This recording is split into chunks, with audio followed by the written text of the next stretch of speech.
Fed up with the everyday grind? Tired out from the summer heat? Want to get away from it all? We offer you Escape. Escape, designed to free you from the four walls of today for a half hour of high adventure. You are deep in a fabulous mountain cavern, surrounded by a horde of menacing natives from a lost civilization, held at the mercy of the most beautiful woman in the world, the terrible queen called She.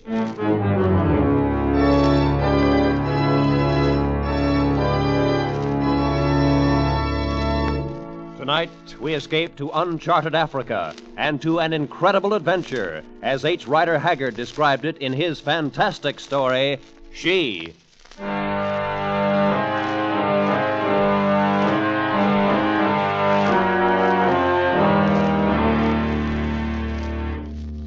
In those days, I was a professor of archaeology at Oxford.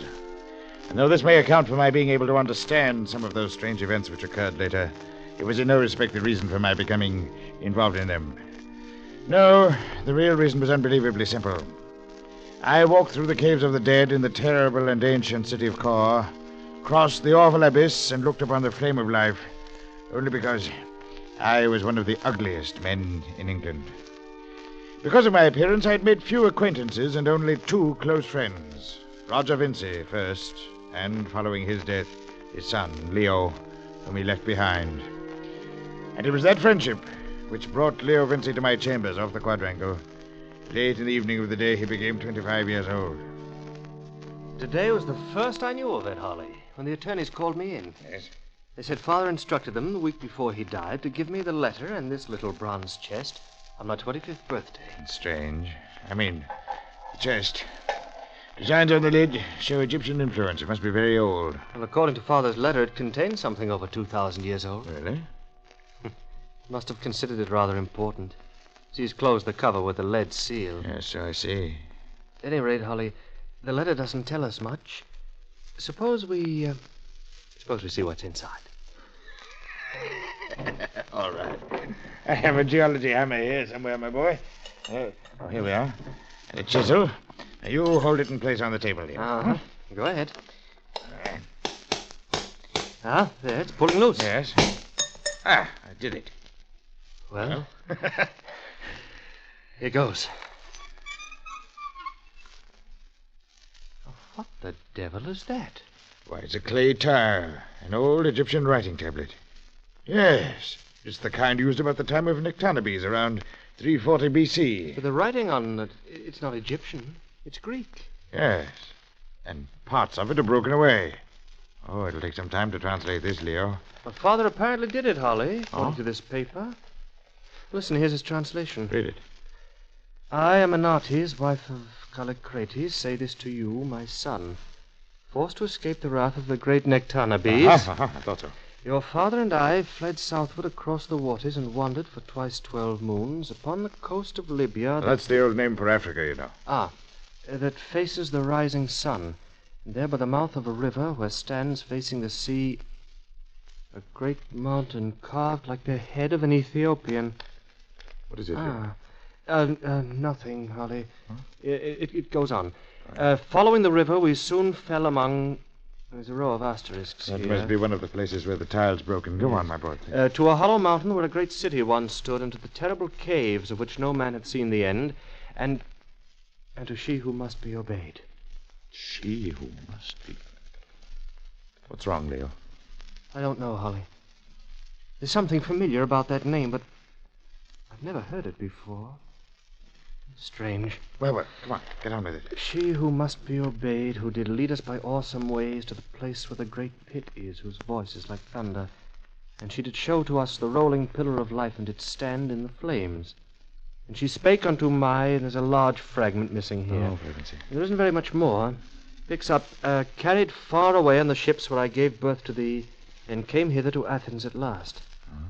So I say to thee, by these things which I have told, seek out this place, nor stay thy will until thou hast the secret of life for thyself.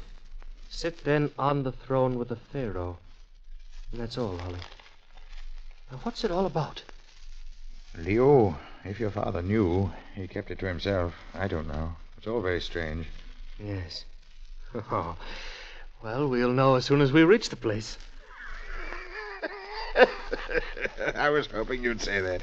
If you decided not to, I think I should have had a try at finding it alone. Oh, I can't do anything else, Holly. It's more than curiosity. It's almost a compulsion. There's such a familiar feeling about all this. Even that mountain, Holly, shaped like the head of an Ethiopian. Yes, what about it? Well, off and on, ever since I was a kid, I've dreamed about a mountain like that. But why, Holly? Why should I?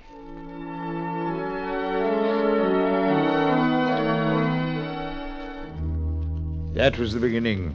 And some 3 months later, we drifted down the east coast of Africa, south of Zanzibar, searching the miles of jungled shores for the mountain carved like a head. There were 4 of us in the tiny sailing dhow. Leo and I, of course, along with Abdullah, the Arab boatman we'd hired in Aden, and finally a solid North countryman named Job, my servant for many years. We'd caught no sight of our landmark as yet, but a native had told us of seeing it once years before, somewhere to the south. So our hopes held high, and we were confident luck was with us. And so it was, until one evening just at dark. That's a pretty stiff wind, Holly. Yes. You think Abdullah knows what he's doing? We're rather close inshore, all right, Leo. I doubt if there's any danger, unless a squall hits. Hey, by gauzy, we're strangers here in an heathen land and all. Anything could happen. It could, Joe, but let's assume that it won't, huh? How's the dory making out back there? Oh, trailing along all right behind us. Be in a bad spot if we lost it with our guns, food, equipment, and everything in it. Yes, I know, Joe. Leo, perhaps we shouldn't have packed the stuff that way, Leo. I should have kept it on board with us. No, Holly. We want to be ready to shove off up the river as soon as we sight that head. It would be a tough job loading that boat at sea. Well, we may not have had to, Leo. We've certainly found no reason to so far. But we will. I've dreamed of it. Huh? Hey, Master Ollie, look! It's the The wind, wind's Holly. driving the water ahead of it. Abdullah! Lay onto that tiller and head her into it. I'll give him a hand, Holly. Cut Right. the sail loose. Yeah, we've not a chance, sir. Hold onto the mast, Joe. We shall all be Watch out, drowned. Leo!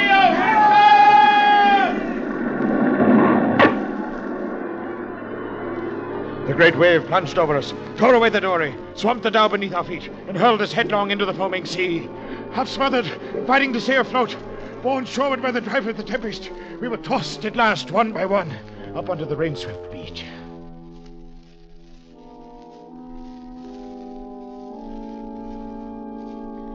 The calm dawn found us huddled together on the sand at the fringe of a dark and forbidding jungle. At the south lay the mouth of a small river, and to the north, the beach ended at the slope of a rocky headland. Leo and Job went to look at the wrecked dory, lying at the water's edge 100 yards away, while I searched the shoreline for some sign of our boatman.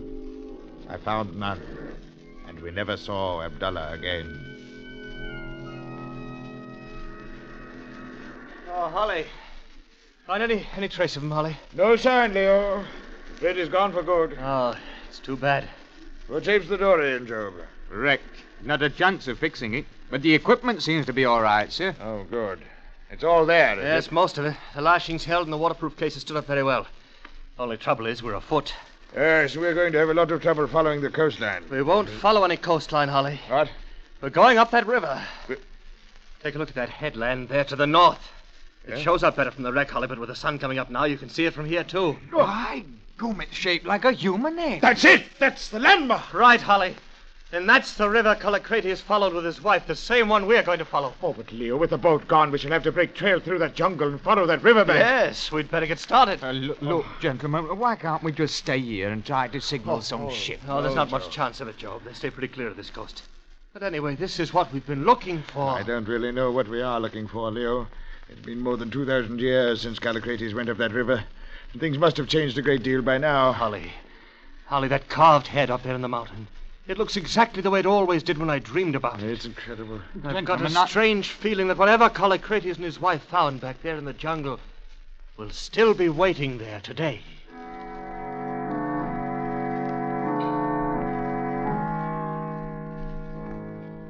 For 5 hot, steaming days, we pushed inland through the jungle, following the banks of the muddy river. Mile by mile, the creeping undergrowth became more dense. The river shallowed and became sluggish, and the swamplands began to stretch out from the low banks. foul pools and stagnant lagoons full of soft black mud, covered over with a green scum, made every step a hazard. Crocodiles slid away at our approach, and bright-colored snakes glided out from underfoot. Mile after mile, we forced our way through those evil swamps, each mile more difficult. And finally came the morning of the 6th day. Oh, I don't know, Holly. If it gets any worse, we'll never make it. Excuse me butting in, gentlemen. But Yes, Joe. I say we should turn back. Oh, no, Joe. We've spent 5 days getting this far. It'd be a shame to waste it. That's just the way I feel. We'll keep on as long as we can. Oh, What, Leo? oh I don't know. I stumbled over something in the mire. Here, take a look at it. It's a rock. Look. Yes. It's a square stone. It's been hand-cut. There's another. It's a section of an old wall of some Sort of a dike. That's it, Holly. A long time ago, the river was held between stone dikes along here. Like a sort of canal. It's possible. That might account for the swampland. The dikes gradually fell to pieces, and the river spread out through the jungle. Of course. And, Holly, there could be only one reason for building them. So that boats or barges could come in from the ocean to some kind of a city. A city? Gentlemen, why don't we turn back while we That's can? it. City. It had to be a long time ago. Centuries ago, Leo. Could still be there, Holly. This place has never been explored. Nobody would ever try to come through these swamps. It may include us if it keeps... Job, what's the matter with you? He must be... Oh. Look! Natives. Ah, Where the devil did they come from? I don't know. Ooh, strange-looking brutes. Look at those clothes they're wearing. Yes. I've never seen any quite like them. Except in... Hey, Gop. Baka ni Biko? Do you recognize their dialect? No, it's a little like Arabic. I might try that. Yeah. Sabul al-Hayya. Kaifa? Hey, Gop. Ni Boko ni Vek. I've never heard anything like it before. They seem to want us to come along with them, Holly. Yes. You think we'd better chance it? Well, they outnumber us 30 to 1, Leo. Yes, and they're all carrying those stabbing knives. Well, Baka Zedango. hang on to your guns. They don't seem to know what they're for. Let's go.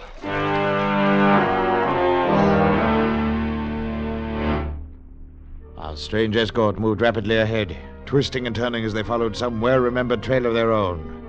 We rested during the night on a hummock of dry ground, and then struck out again at dawn. It was late afternoon when we left the swamp and climbed up a long slope to the foot of the rock-walled mountain.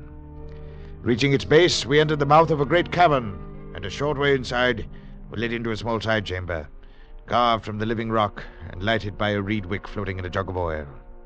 And then the strange natives went away and left us, and we sat about on the floor, trying to plan some course of action.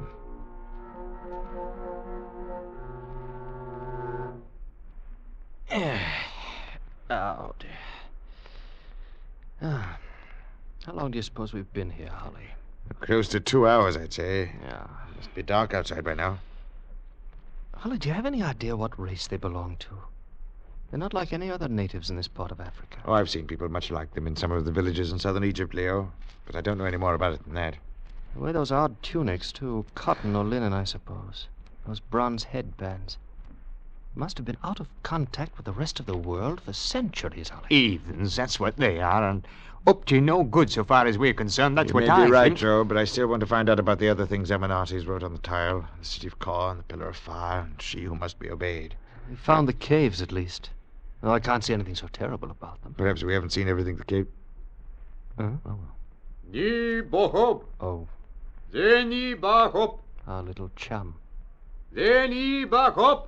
He seems to want us to follow him. Hmm. Well, hang on to your guns. Right you are. Stick close together. Don't let them separate us. All right, Job? Come, let's go.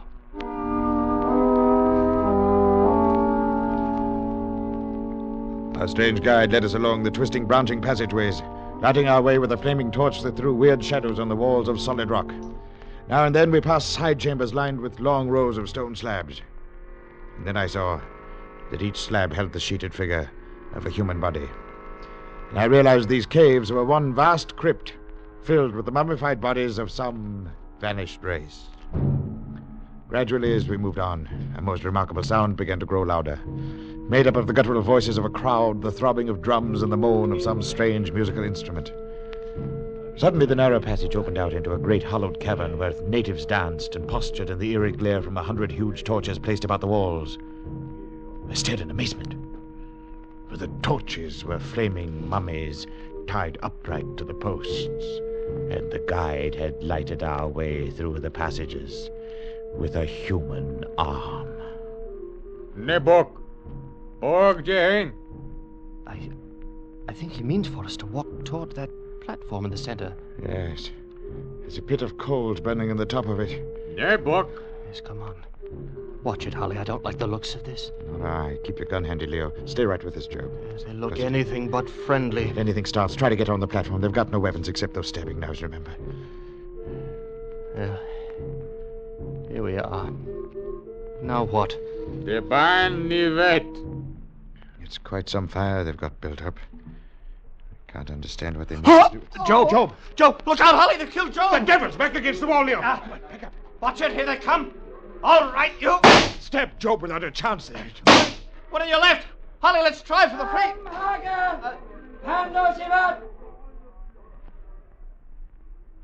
What the deuce is this? Old man in a long white robe. Hold your gun ready, Leo. We'll see what happens.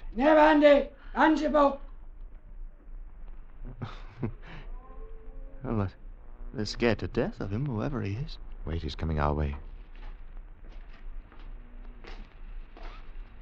I presume you speak English, gentlemen? Yes, but you do. Occasionally, natives from the south have come through the swamps, and we have captured them. I have learned many of the languages of the outside world. I am Bilali. Leo Vinci, and this is Mr. Holly.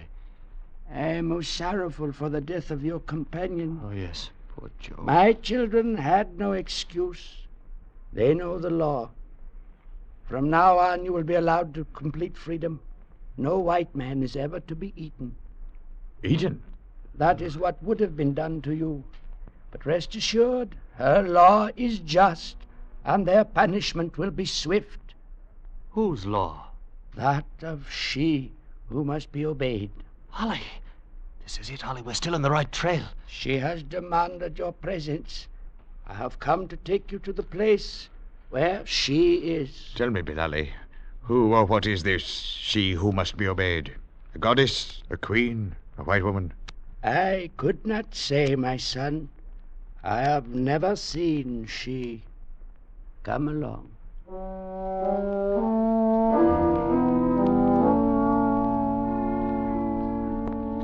Again through those tortuous passages, two of us now, with kindly old Bilali leading the way, until he left us alone at last in a large chamber hung with brilliant-colored silks, fitted with soft divans, and lighted by crystal lamps.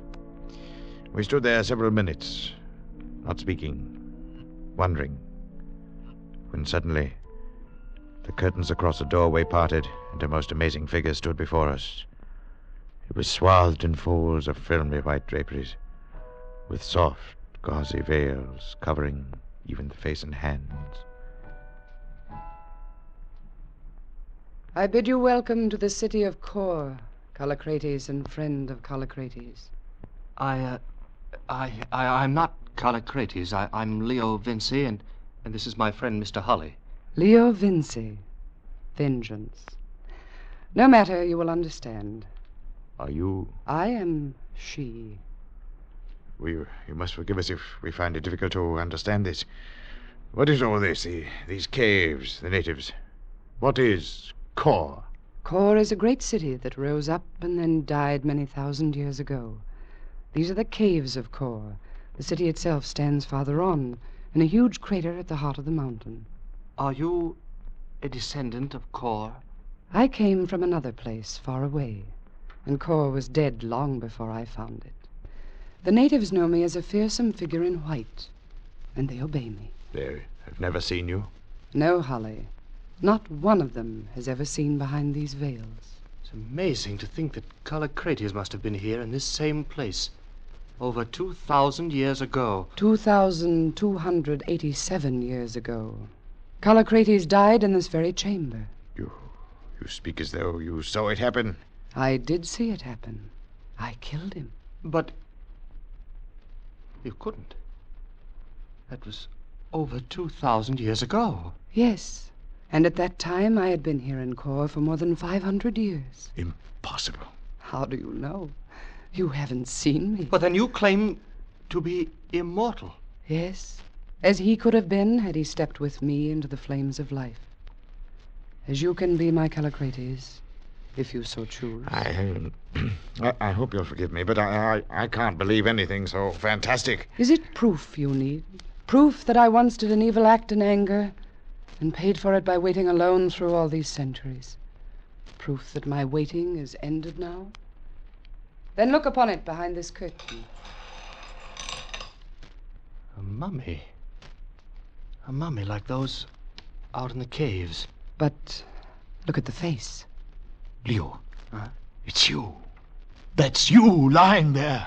That is the body of Callicrates, whom I loved, and whom I killed in anger when he refused to leave her and stay with me to become immortal.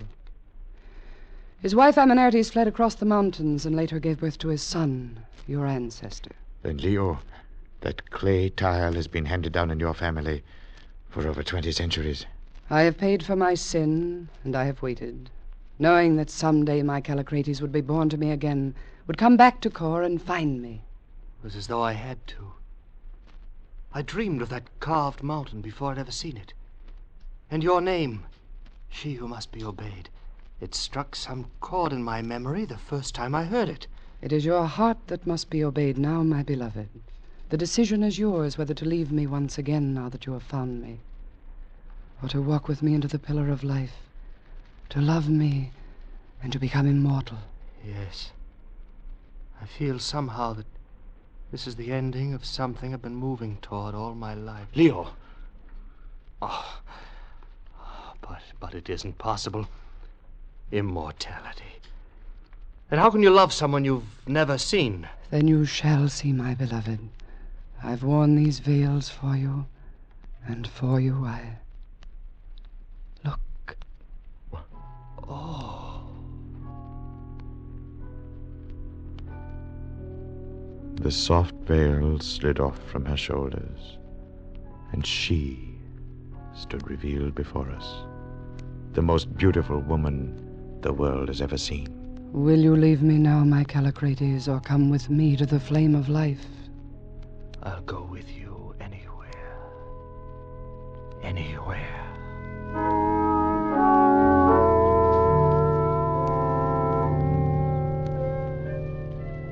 We talked the night away in that chamber, Leo and I fascinated by every word that fell from those lovely lips. She talked of the hidden knowledge of ancient lands, sang softly of her thoughts in rhyme, and spoke once again the words of long-dead poets, forgotten by the world. She made us believe in her own immortality, and in ours to come. And before dawn, Bilali with us, we followed her madly and joyously through the dim and dusty passage that led to the flame of life. We came to a great abyss, with a narrow ledge crossing over it like a rainbow of rock. There Bilali waited, and we three went on alone. At the sight of the awful depths beneath us, Leo and I shuddered, in spite of ourselves, and moved carefully, step by step. She never hesitated, but swayed along gaily before us like a feather borne on a breeze. Finally, we stood in a vast circular chamber, a great bubble in the earth's crust, whose walls were shining black basalt. Ollie. Yes? I see there by the wall. It looks like the body of a man. An old philosopher, my beloved, who came here many centuries ago. He sat and watched the flame and could not decide whether he should become immortal. Finally, he died. And you? Have you never regretted becoming immortal? I could not have waited for Callicrates, Holly, had I not been immortal. But you, Leo, perhaps you have doubts. Immortality will not even be long enough with you. Where is the flame? Listen. Even now it approaches. It advances and then retreats, a never-ending cycle of life. It has moved along its path through this cavern since the beginning of time. Holly, look! Do not fear it, beloved. See, this time I will step into the flame alone. And when it comes again, you may join me. It's like the fire of the sun and the dust of 1,000,000 diamonds. As the great and terrible pillar of flame approached, she threw off her veils and opened her arms to it, and the eternal fire flowed over her.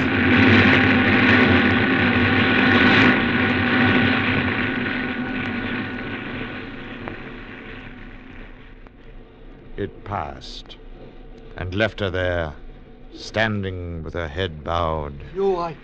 Are you all right? It didn't harm you? No, my beloved. Can one find harm in the flame that created life itself? Do you believe that... What's wrong?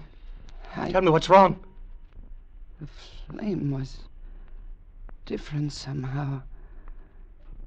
Now that Callicrates has returned, the curse of everlasting life is lifted. Leo, she's aging, growing old. No. Oh, no. I do not... If I go, search for me. Search. Merciful heavens. Oh, no. No! Even as Leo's hands reached out to touch her, they closed on a dry heap of soft, gray dust.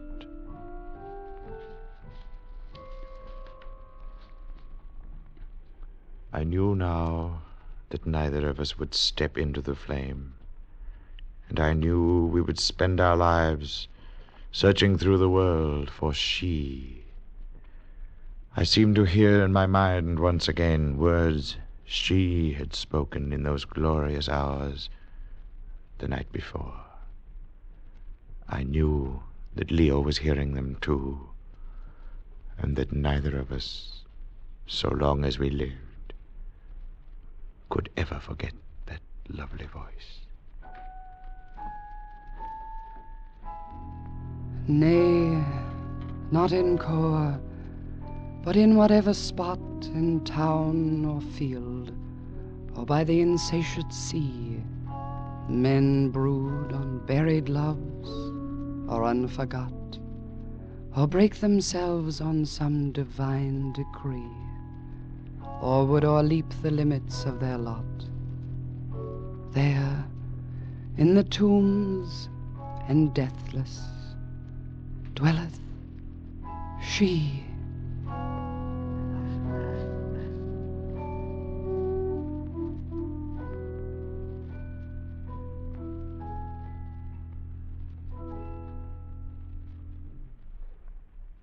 Escape, produced and directed by Norman MacDonald, tonight brought you She by H. Rider Haggard, adapted for radio by Les Crutchfield, with editorial supervision by John Dunkel.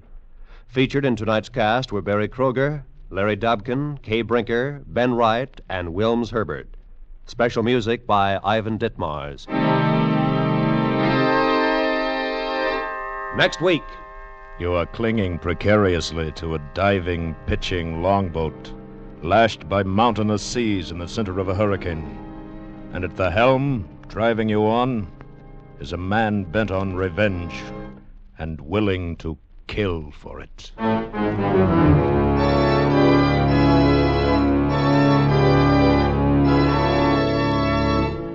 Next week, we escape with F.R. Buckley's exciting story, Habit. Good night, then, until this same time next week, when once again we offer you Escape.